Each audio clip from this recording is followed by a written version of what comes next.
আজকে শুনবো রাজার মনে কষ্টের কাহিনী। এক দেশে ছিল এক রাজা, যার একটি বিশাল বাগান ছিল।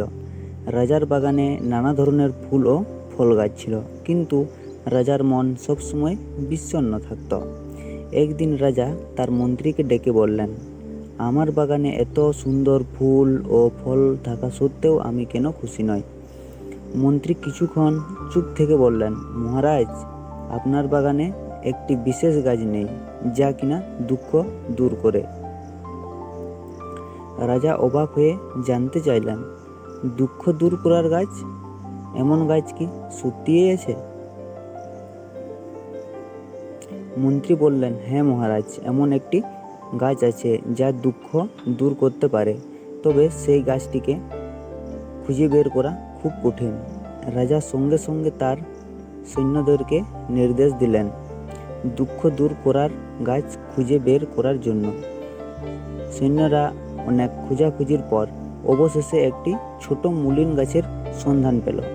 তারা গাছটিকে মহারাজার কাছে নিয়ে এলো। রাজা গাছটিকে দেখে হতাশ হলেন।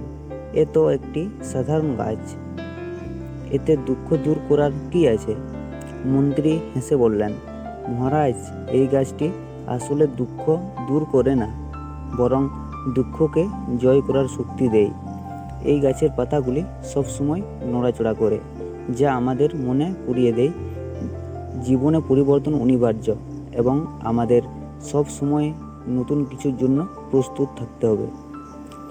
রাজা গাছটিকে তার বাগানে রোপণ করলেন এবং সেই থেকে তার মন শান্তি ও সুখী হয়ে গেল। এই গল্পটি আমাদের শেখায় যে জীবনে দুঃখ কষ্টগুলি আসলে একটি শিক্ষা, যা আমাদের শক্তিশালী করে তোলে।